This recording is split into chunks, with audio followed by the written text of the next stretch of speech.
বলেছিলাম জাতীয় নির্বাচন আমরা চাই, তবে এই গণ অভ্যুত্থান কেবল নির্বাচনের মাধ্যমে ক্ষমতার পরিবর্তনের হাত পরিবর্তনের জন্য এই গণ অভ্যুত্থান হয়নি। ফলে রাষ্ট্র সংস্কারের দাবি ছিল এই গণ অভ্যুত্থানের অন্যতম দাবি, যেখানে ফ্যাসিবাদী ব্যবস্থার বিলোপ হবে, একটা নতুন বন্দোবস্ত হবে, যেখানে স্বৈরাচার আর বারবার ফিরে আসবে না। এই জন্যই সংস্কার এবং রাষ্ট্র মেরামতের দাবি, যেটা দিয়ে ফ্যাসিবাদকে বিলোপ করা সম্ভব হবে বলে আমরা একমত হয়েছিলাম। ফলে আমরা চেয়েছিলাম ফ্যাসিবাদের বিলোপ, আমরা চেয়েছিলাম নতুন সংবিধান, বিএনপি চেয়েছিল নির্বাচন। ফলে একটা সমঝোতায় আসা হলো ঐক্যমত কমিশনের মাধ্যমে। সেই সমঝোতা হলো সংস্কার। আমরা নতুন সংবিধান গণপরিষদের দাবি থেকে আমরা সংস্কার পরিষদের জায়গায় ঐক্যমত হলাম। বিএনপি ও নির্বাচনের জায়গা থেকে কিছুটা সরে এসে অনেকগুলো সংস্কারে ঐক্যমত হলো, বাধ্য হয়েও। সেই জায়গা থেকেই গণভোট হলো। কিন্তু গণভোট পরবর্তী সময় আপনারা সবকিছুই দেখছেন যে কিভাবে গণভোটের গণরায়কে অস্বীকার করা হয়েছে। বিএনপি এখন একটা কৃত্রিম বিরোধ বা সংকট তৈরি করছে যে জুলাই সনদ বনাম জুলাই আদেশ। তারা বলছে জুলাই সনদ তারা অক্ষরে অক্ষরে পালন করবে, কিন্তু জুলাই আদেশটা অবৈধ, যে জুলাই আদেশের ভিত্তিতে গণভোট তৈরি হয়েছিল, গণভোট অনুষ্ঠিত হয়েছিল। ফলে তারা একটা বিরোধিতা তৈরি করছে, কারণ তারা জুলাই সনদকে তাদের নিজেদের দলীয় ইশতেহারে পরিণত করেছে এবং এই সংকট তৈরি করেছিল বলেই গণভোটের প্রস্তাব এসেছিল। এবং গণভোটের মাধ্যমে এটাও বলা হয়েছিল যে সংবিধান সংস্কার পরিষদ করা হবে, কারণ এই যে মৌলিক সংস্কারগুলা, এগুলা সংবিধান সংশোধনের মাধ্যমে সম্ভব নয়।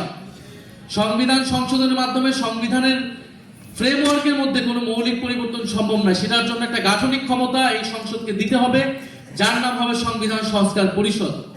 ফলে জুলাই সনদ বাস্তবায়নের পদ্ধতি এটাই হবে।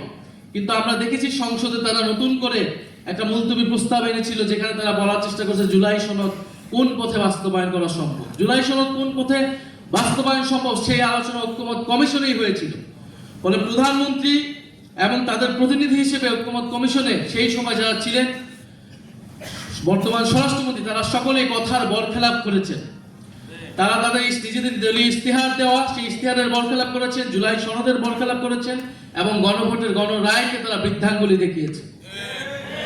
এটা সকলের কাছে এটা স্পষ্ট হয়েছে। এটা আমাদের দুর্ভাগ্য।